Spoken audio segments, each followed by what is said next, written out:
udah nggak bisa ngomong, udah halu, sekali ngomong kayak ngomong sendiri. Kalian jangan di jalan, ntar ada yang mau lewat. Ya Allah bang, bayangan gede banget di situ bang. Sosok si Indah ini diikutin sama almarhum bokapnya, dijagain.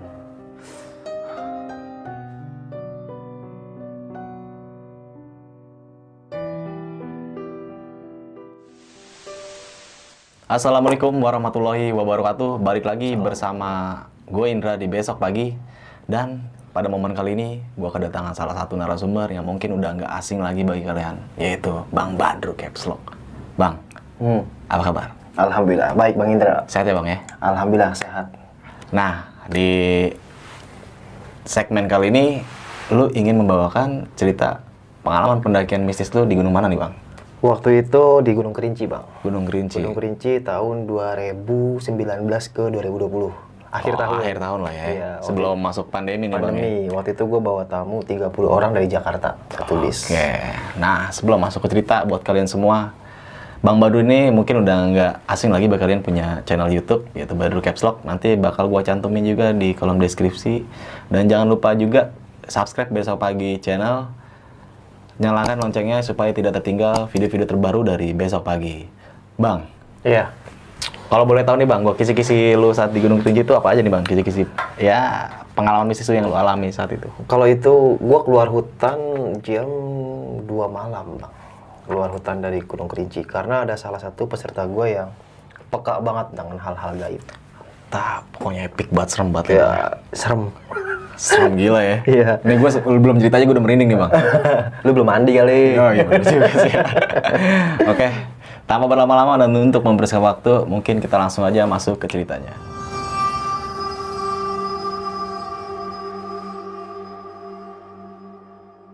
Oke, thank you nih buat Bang Indra Besok Oke, Pagi Bang. Channel, buat teman-teman subscriber Besok Pagi Channel udah mau undang gue buat datang kemari nih Bang. Oke Bang, gue juga sangat thank you banget nih Bang. Thank you banget atas kopi hitamnya dan makanan di luar ya. Iya.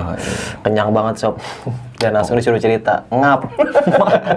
Nih Bang Indra, Oke. gue mau cerita nih pengalaman gue nih Bang. Ini cerita belum gue ceritain sih. Tahun 2019 ke 2020 waktu itu. Gunung Kerinci di Sumatera Bang. Oke. Gunung Kerinci itu gunung tertinggi kedua di Indonesia. Iya. Setelah Jaya ya, Karten dan Kerinci. Kalau gunung tertinggi, gunung api tertingginya Kerinci nomor 1 di Indonesia ya. Nah waktu itu gue sedang tugas nih bang, bawa tamu 32 orang, satu bis ya, bis medium 31 dengan total gayet. Nah itu biasa bang, peserta campuran kan, dari Jabodetabek, dari Pulau Jawa, sama yang dari Sumatera. Total 31 sama gayet. Maaf gue ralat bukan 32. Nah perjalanan seperti biasa bang, gue briefing di Jakarta, briefing edukasi ke anak-anak tentang perjalanan nanti. Nah singkat cerita nih, sampailah gue di base camp Gunung Kerinci di Kayu Aro. Perjalanan itu di bis 2 hari bang, ya man. Itu gue keren sih sama anak-anak yang mau ikut trip dari Jakarta naik bis, karena itu explore banget bang, 2 hari perjalanan kan. Jadi jiwa petualangnya itu benar-benar menggebu-gebu kan. Nah sampai di base camp biasa bang, packing istirahat. Gue nyampe base camp itu jam 5 sore. Nah kira gue istirahat untuk persiapan besok. Nah anak-anak gue paksa buat mandi nih, karena kan ada yang nggak mandi 2 hari tuh bang, dalam bis, ada AC-nya ya kan.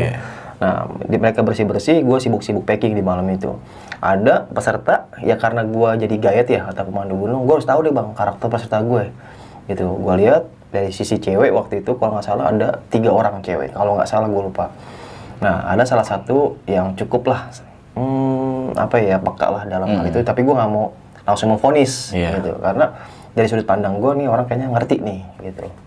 Nah pas malam itu gue briefing sama guide-guide, sama porter, sama bapak gue juga di sana tim. Nah singkat cerita pagi dan mulai start itu, kalau nggak salah hari Rabu gue start pendakian ya bang. Nah Rabu pagi gue masuk ke hutan rimbanya Gunung Kerinci itu, naik mobil losbak. Nah dari pintu rimba ke pos 1 alhamdulillah baik-baik aja bang. Nah mungkin buat teman-teman yang pernah Kerinci tahu nih, kalau lu masuk ke hutannya itu pasti lu sambut suara kayak binatang oa oa itu ratusan. Dan jadi yang belum pernah jangan kaget nanti kita ke Kerinci lu disambut kayak gitu. Itu suara, kalau boleh tahu suara apa Bang yang oa-oa itu? Itu suara kayak apa ya, monyet atau lutung sih. Lutung ya. Itu. Bukan orang Bang ya? Bukan. Itu kalau buat banyak sih itu peserta yang pernah ke situ yang baru ke situ kaget, "Bang, itu apa gitu." Karena emang lu kayak disambut Bang kayak ya puluhan lah. Oa gitu. Sedangkan di hutan rimba pohon tinggi-tinggi kan. Mereka takutnya entah macan, entah apa gitu kan. Nah, sampai pos 2 alhamdulillah baik-baik aja, itu masih siang. Nah, sampai pos 3 nih. Pos 3 itu kalau nggak salah jam 10 pagi nih di pos 3. Di pos 3 seperti biasa anak-anak gua kasih kopi, kita gibah bareng tuh di pos 3. Nah, sampai di pos 3 itu gue sampai Johor Bang. Agak lama emang karena gue bermalam di shelter 1. Nah, karena posisi hujan waktu itu. Akhirnya gue agak santai, wah kayaknya agak gerimis nih. Kalau nggak salah itu jam 11 gue mulai bergerak ke shelter 1. Dari pos 3 ke shelter 1 itu estimasi kurang lebih 1 jam ke pos shelter 1. Nah, sampai shelter 1 posisi jam 2 siang nih Bang. Agak delay karena apa? Ya seperti biasa, namanya basic pendaki kan beda-beda Bang. Iya. Ada yang jalan cepet, ada jalan yang lama, kayak gitu kan. Nah, sampailah gue di shelter 1 itu. Sampai shelter 1, anak-anak gue kasih makan siang lah. Makan siang, nasi bungkus yang dari bawah. Nah, saat lagi asik-asiknya makan Bang Indra, tiba-tiba hujan gede. Gitu. Namanya hutan Gunung Kerinci itu rentan banget Bang kalau siang tuh hujan. Iya. Di atas jam 12. Sambil makan di salah satu shelter tuh Bang. Makan-makan, hujan gak reda-reda Bang. Nah, akhirnya gue sama tim, Gayat dan Porter dan tim briefing. Enaknya gimana nih? Kalau kita lanjut ke shelter 2, rencana gue buka tenda di shelter 2 nih Bang Indra. Itu terlalu PR Bang, karena dari shelter 1 ke shelter 2 itu estimasi perjalanan normal itu 2,5 jam. Paling lama bisa 4 jam. Apalagi dengan kondisi hujan. Nah, itu bisa gue taksir takutnya paling lama itu nyampe shelter 2 jam 10 malam. Pernah tuh Bang gue kayak gitu. Dengan kondisi peserta yang sakit. Pasti itu ada yang ngedrop. Nah, akhirnya gue mutusin untuk buka tenda di shelter 1. Nah, anak seneng tuh, alhamdulillah akhirnya buka tenda ya kan. Ya udah, masak sore. Ya semuanya baik-baik aja. Nah, pagi tiba nih. Itu jam 12 malam nih Bang di hari itu juga. Nah, karena kan kita nge-camp di shelter 1 jadi summit agak maleman kan. Nah, jam 12 bangun, makan malam.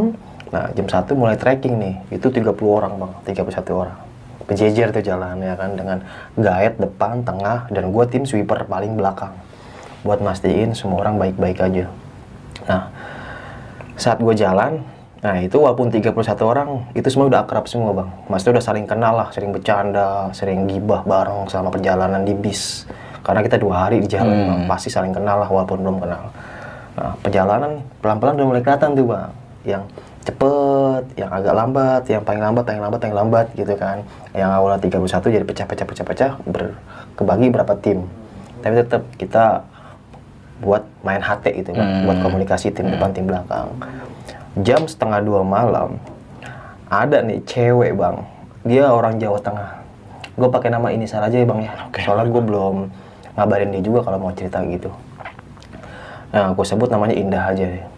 Nah, gue lihat si Indah. Oh iya, si Indah ini dia daftar berempat nih Bang. Cewek 2, cowok 2 dari Jawa Tengah. Dan mereka berempat ini CS kental di desanya itu, di kampungnya itu, di rumah. Nah, yang satu ini cewek lumayan strong lah. Ini gue sebut namanya Indri lah. Nah, tiba-tiba kayak si Indra itu sepanjang jalan gini Bang. Posisi hujan ya, kita kan berebut oksigen tuh Bang sama pohon. Jalan begini Bang, ngeliatin matanya, tiba-tiba muntah, ya kan. Nah, ada nih temennya satu yang bener-bener nemenin dia banget nih. Yang satunya lagi nemenin cewek yang satu lagi, tapi jalan duluan tuh di tengah dia. Nah, si Agus lah gue panggil. Bang Agus, itu dia kenapa? Si Indah.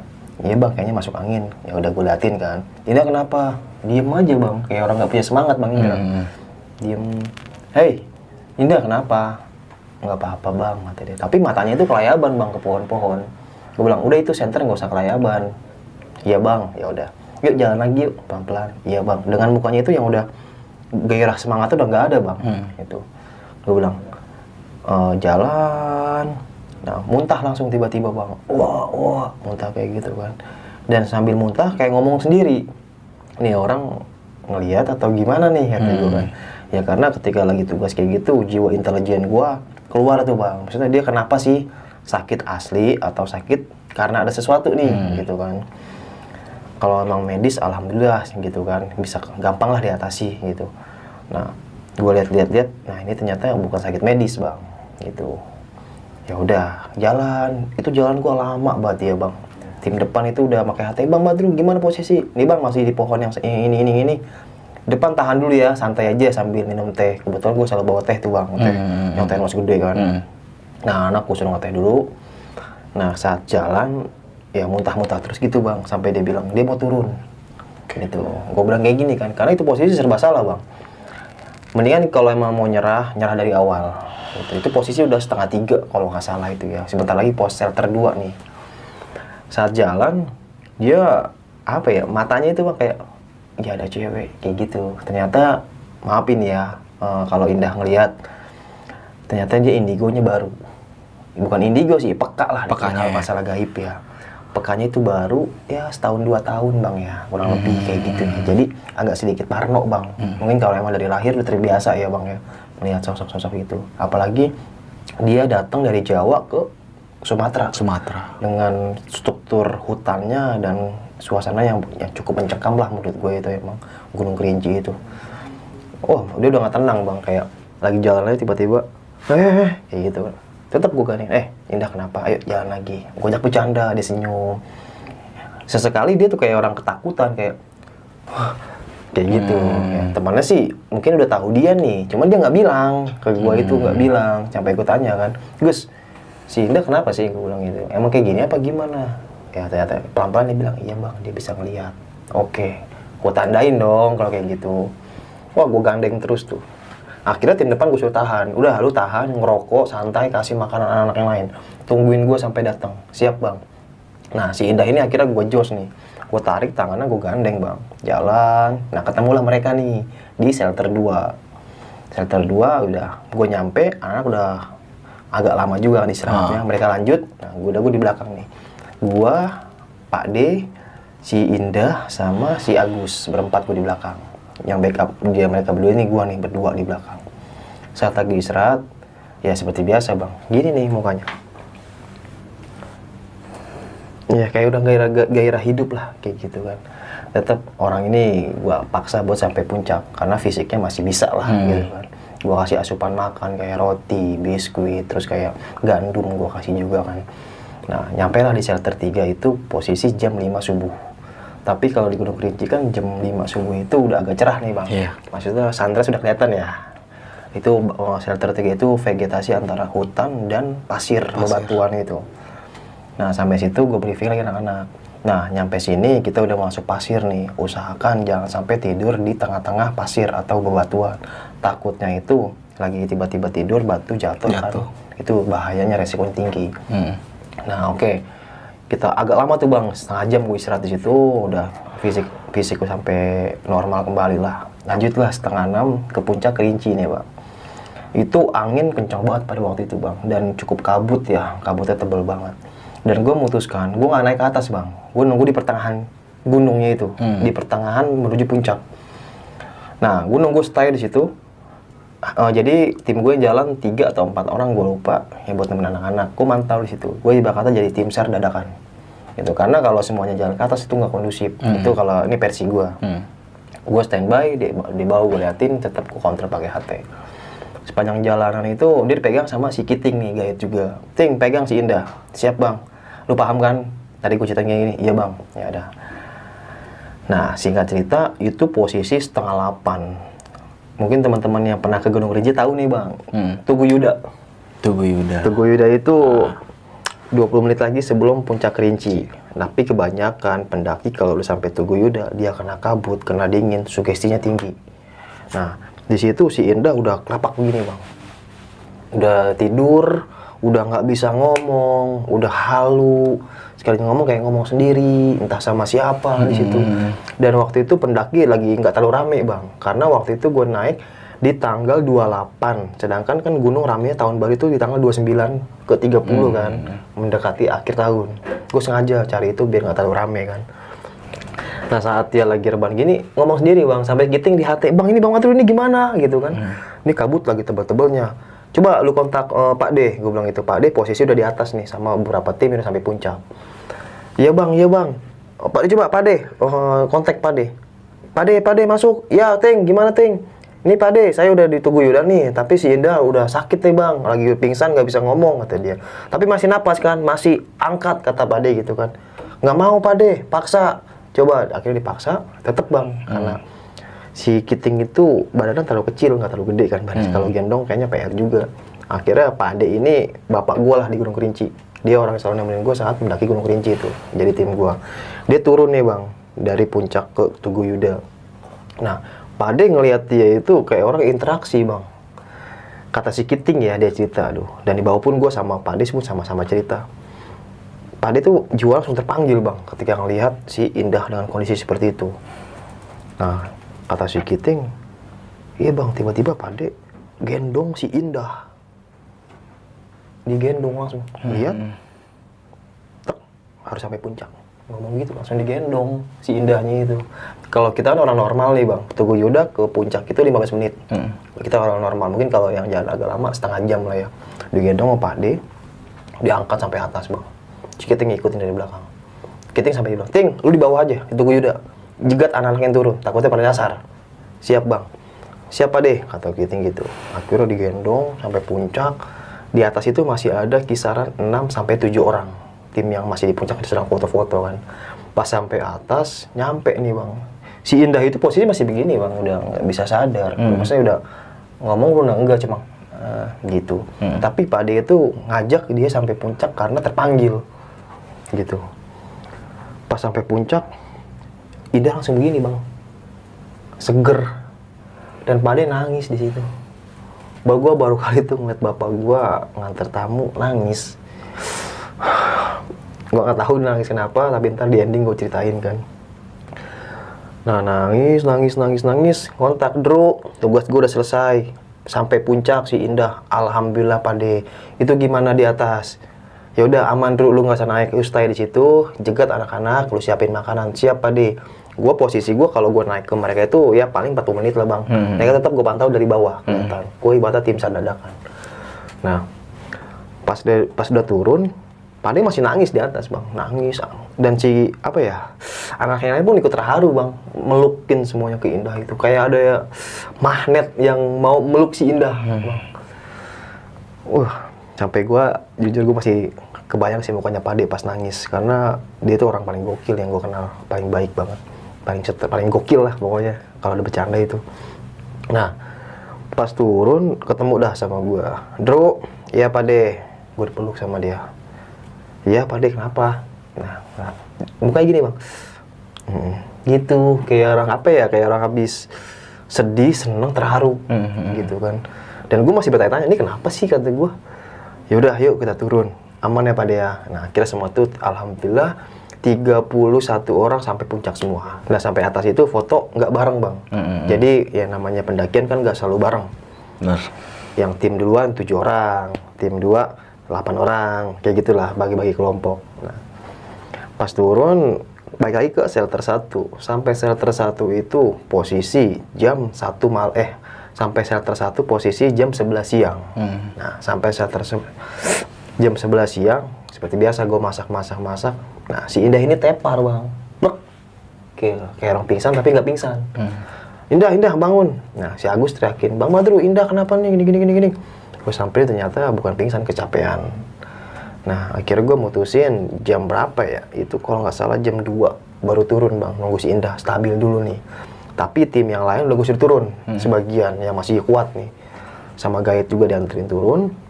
Nah jam 2 kelar, itu udah mulai gerimis lagi bang, pas gue mau turun.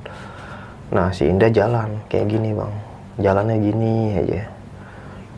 Nah itu harusnya kalau gua normal keluar hutan itu paling lama jam 7 malam. Paling lama kalau gua normal ya dari shelter 1. Biasanya kalau cepet itu ya jam 5 udah keluar hutan lah dari shelter 1, nggak terlalu jauh. Nah saat jalanan dia udah begini bang. Ya gue anggap masih sore lah, santai, cuman gerimis, jalan-jalan. Matanya gini bang itu. Kayak gitu. Ya. Ada guide sama peserta juga yang mau nemenin gue, katanya bang gue pengen belajar jadi sweeper. Ya. Sampai bingung, ini bocah kenapa sih? Yang lain pada ke bawah suasana bang, gitu. Karena ketakutan juga kan. Nah maghrib tiba nih bang. Pas maghrib, kan gue bilang gini, gue bilang juga apa, nggak enak jadi sweeper mah, capek. Lu kalau nggak sabar-sabar mah, jangan dah. Gue bilang duluan aja tadi. Ya serba salah bang. Sekarang gue kalau mau duluan jangan sama siapa. Cuma masa bertiga sama anak-anak. Gue takut kata lagi gitu. Ya udah mau nggak mau bareng sama gue. Cuman sabar. Gue bilang kayak gitu. Iya bang. Kalau nggak salah itu gue berenam di belakang. Gue Kiting, Pade ada paling belakang. Sama si Indah itu, sama si Agus, sama si siapa lagi tuh ya, si Dedi. Berenam gue di belakang. Lagi duduk nih bang. Itu posisi hutan tinggi-tinggi banget pohonnya, hutan rimba gitu bang. Lagi duduk. Tiba-tiba si Indah ngomong gini, kalian jangan di jalan, ntar ada yang mau lewat. Dua orang pada bingung dong bang. Bang, gimana? Udah biarin. Sekelibatan bayangan, kayak angin bang, di depan jalanan jalur gitu, lewat. Nem-nemnya, apaan bang? Nem-nemnya ngerasa, udah biarin nggak apa-apa. Kan sudah dibilang, jangan di jalan, minggir.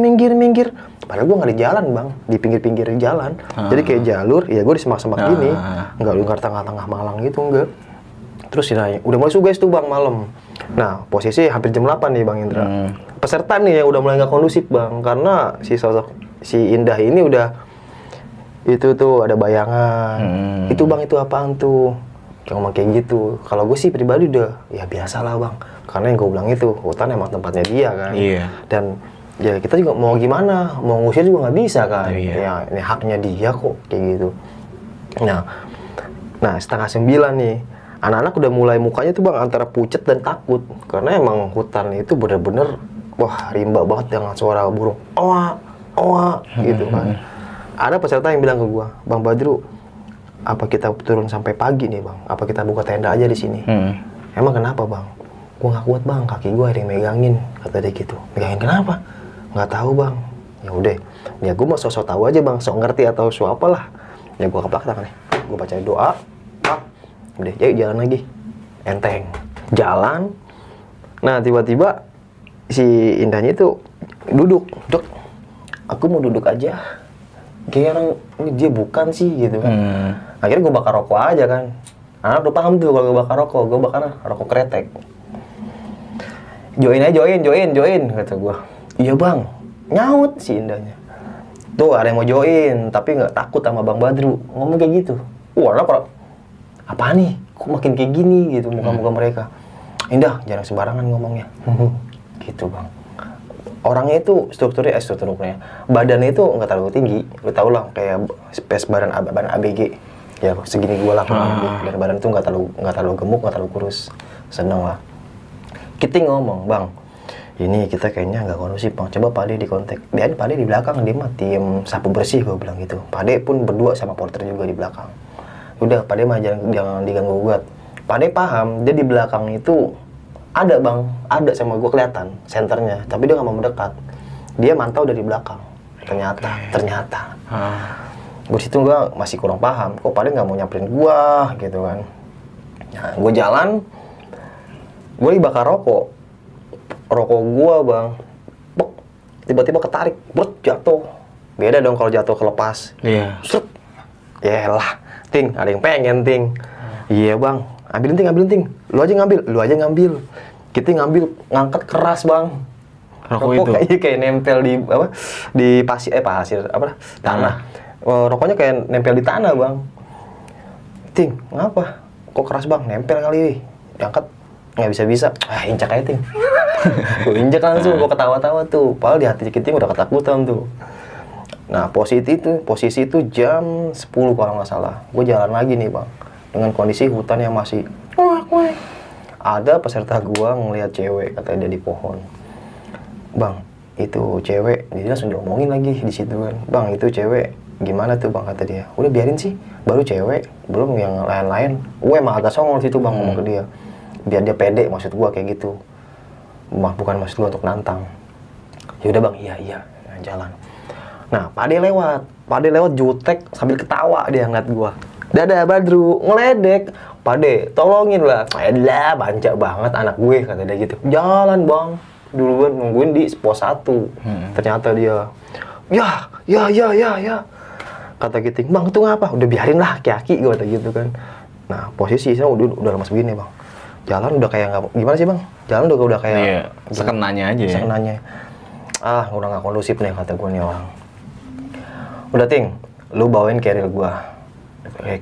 Carrier gua nggak terlalu besar bang, gua bawain 40 liter. Karena gua udah pasti tahu nih, udah sering terjadi. Gua bakal bawa 3 carrier, kalau enggak gendong orang. Akhirnya nih udah jam 10:30 nih. Anak-anak yang gue takutin, anak-anak yang lain bang. Gue suruh ikutin Pade nggak mau. Kata dia, Pade kan cepet jalannya, nggak bakal bisa kekejar. Akhirnya tetap sama gue 6 orang di belakang. Mereka itu bang mukanya udah pada gini bang, lihat hutan-hutan tuh udah, ya namanya hutan Kerinci gimana sih, lebat banget kan, tinggi-tinggi banget pokoknya. Nah, si Indah ngomong gini, udah bang, santai aja, di sini aja ya. Sembarangan ngomong. Kita pulang. Gitu. Kayak kesurupan tapi enggak. Ya udah. Ting, bawa carrier gua, siap. Lu di belakang gua, jangan di depan gua, jangan ngalangin gua jalan. Iya bang. Gua gendong langsung bang. Bang Agus, gua maaf ya temen lu, gua gendong ya, bukannya gua modus atau gimana. Iya bang, alhamdulillah kata dia. Gua gendong jalan, ketawa dari belakang gua. Keplak aja belakang, jangan gangguin. Udah sadar langsung kan. Gua gendong, itu gua jalan kayak muter-muter bang. Muter-muter gimana ya, kayak gua di situ-situ lagi. Ini kata gua kan ke Kerinci sering lah ya. Kok gua kayak di sini-sini lagi, tapi anak ada di belakang. Ting, lu ngerasa gak sih kalau kita di sini, Ting? Enggak sih, Bang. Oh iya sih, tadi kayak polen tadi. Ya, di situ gue udah mulai curiga, Bang. Astagfirullahaladzim, ini kenapa ya? Indah, turun dulu ya. Iya, Bang. Dia berdiri tuh, dia nggak mau duduk. Dia ambil orang. Jadi, seperti biasa, gue bakar rokok buat tenangin diri, Bang. Gue kontak pakai HT. Pade, posisi di mana, Pade? Terus gaya yang depan juga kan, yang lain. Bla bla bla bla. Nggak nyambung, Bang, HT. Awalnya itu baik-baik aja HT, nggak nyambung, nggak masuk ke HT-nya Pade. Kiting bilang, bang, gua aja yang gendong. Yaudah Ting, coba digendong. Kiting gendong itu cewek keberatan. Ya paling gua anggap tuh enteng bang. Kalau kita bawa carry itu paling yang 60 liter. Karena emang maaf ya, badan dia tuh nggak terlalu besar. 40 kiloan lah kurang lebih. Bang, berat banget. Udah sini gue gendong mah enteng.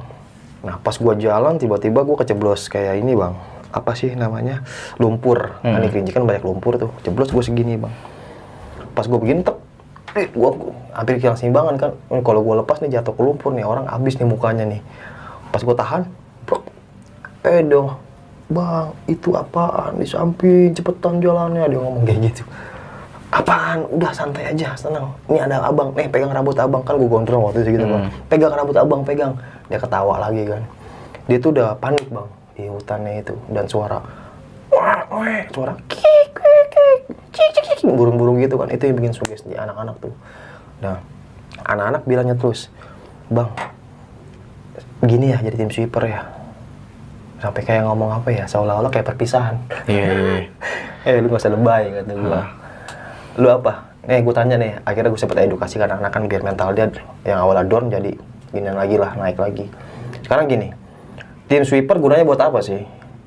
Tim sweeper itu gunanya untuk menemani orang yang jalannya lama. Antara 3, entah berapa gitu kan.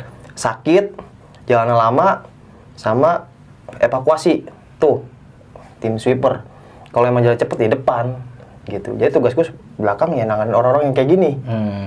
Jadi gue bilang, nggak usah aneh-aneh, gue bilang kayak gitu kan. Iya bang, akhirnya mentalnya kebangun lagi kan, gitu. Akhirnya ketawa-tawa lagi, santai. Itu posisi udah jam 12 malam bang.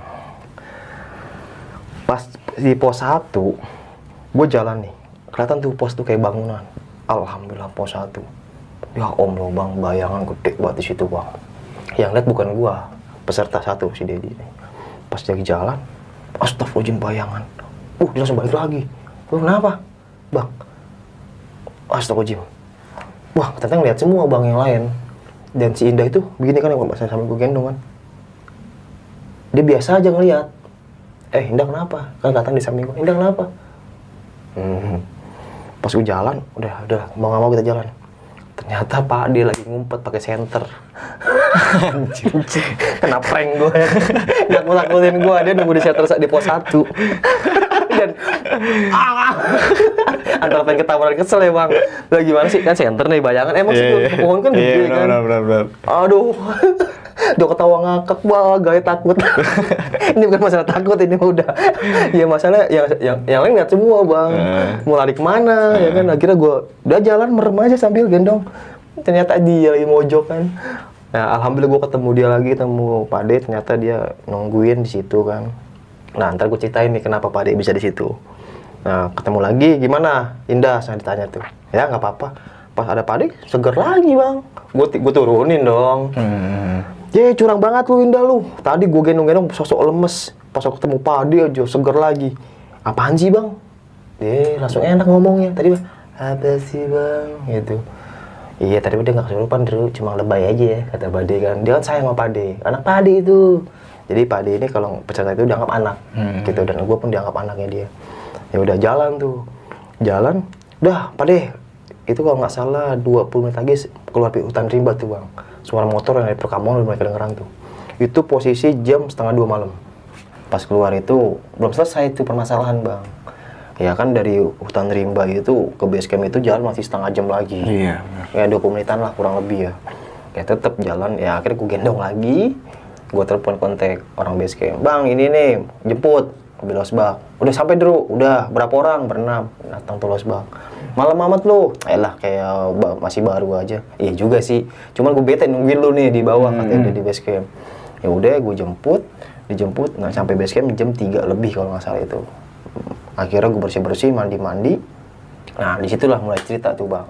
Pagi, kalau nggak salah itu jam 9. Si Indah, yang lain-lain tuh yang tim belakang. Ya, ayo ngopi-ngopi, tim belakang mana? Tim sweeper. Anak mau nimbrung, gua nggak kasih. Udah, seru di belakang aja. Akhirnya berapa orang tuh, berempat atau berlima, gue lupa. Nah, Pak D cerita di situ. Sempat gue tanya kan. Pak D itu kenapa? Di puncak nangis. Gue terharu Pak D. Sayang gue nggak di atas. Dia cerita katanya. Kata dia sosok si Indah ini diikutin sama almarhum bokapnya, dijagain Hodam atau Horinnya ya, Hodamnya lah ya, pendampingnya dia, diikutin sampai puncak Gunung Kerinci dan sempat interaksi di Teguh Yuda sama Pak D buat anterin anaknya sampai puncak. Dan Pak D di situ merasa ya namanya amanat ya, Pak D nggak pakai ngomong, nggak pakai interaksi lagi, langsung diangkat sama Pak D yang gue bilang tadi, ketemu langsung diangkat sama Pak D sampai puncak gitu kan. Dan di puncak Pak D nangis karena ngelihat si Indah dan almarhum bokapnya yang senangnya minta ampun. Jiwanya terpanggil di situ bang.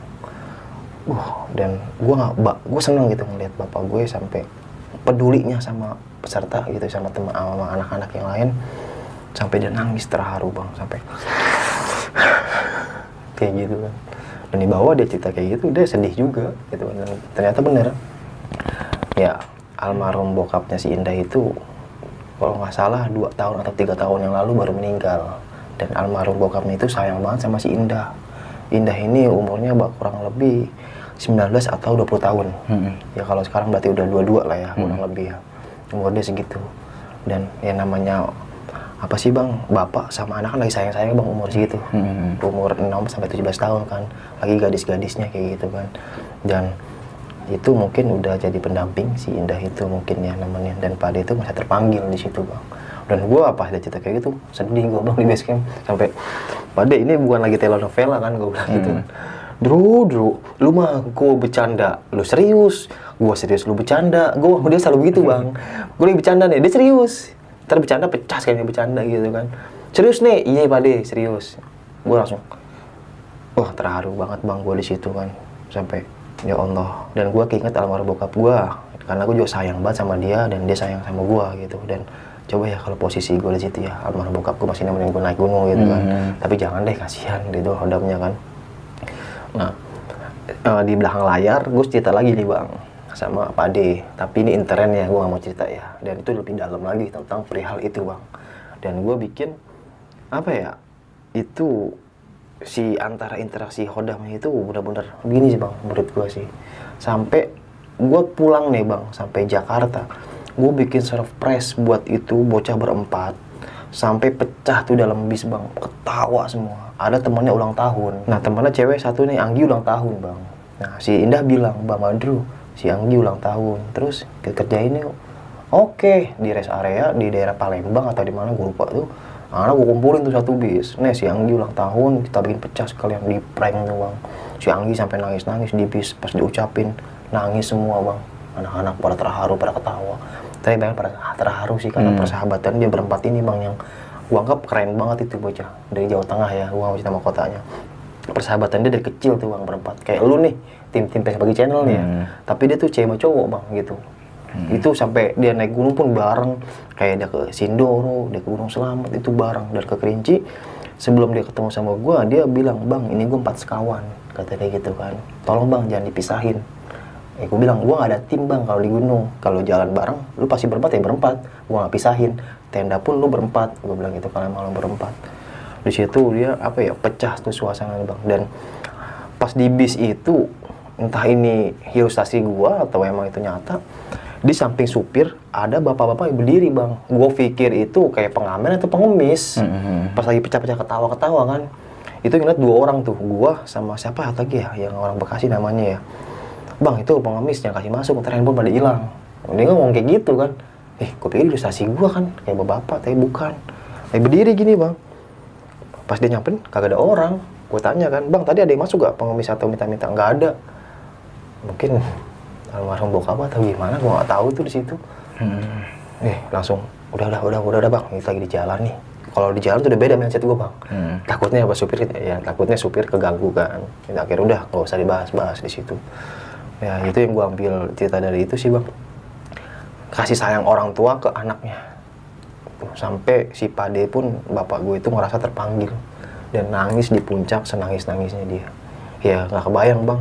Ya muka sesangar gue bisa gitu kan. Bisa nangis di puncak gitu loh. Kan nangisnya bukan karena gue, karena orang lain dengan kondisi almarhum bokapnya yang kasih amanat lah bahasanya, dan dia udah berhasil menjalani amanat itu, dan anaknya sampai bawah sehat walafiat walaupun bermasalah di jalan kayak gitu.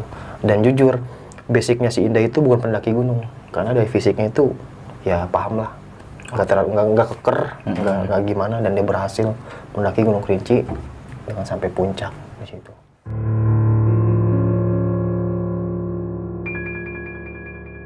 Oke, mungkin itu tadi cerita pengalamannya Bang Badru saat pendakiannya di Gunung Kerinci pada tahun 2019 akhir ya Bang ya? Iya, akhir. Nah, di sini lu membawa di sini lu lagi tugas Bang ya, membawa peserta yang jumlahnya kurang lebih 31 orang ya. Sini gue pengen menyikapi tentang si Indah ini nih Bang. Karena cerita lu ini lebih menyudutkan tentang si Indah. Kejadian-kejadian indah yang tadi lu ceritain ini, yang sempat lu jelaskan tadi, lu terharu, menurut lu kasih sayang orang tua kepada anaknya itu seperti apa Bang? Kalau sudut pandang gue ya kita kan kembali lagi nih, orang yang udah meninggal, arwahnya udah pasti kan ditarik sama Allah ya kan, ke alam yang lain gitu kan. Nah kalau kita bahas masalah khodamnya nih, sosok si bapak itu, kita anggap khodam nih. Ada sosok makhluk yang menyerupai ya bahasanya gitu ya, menyerupai sosok bapaknya si Indah ini ya.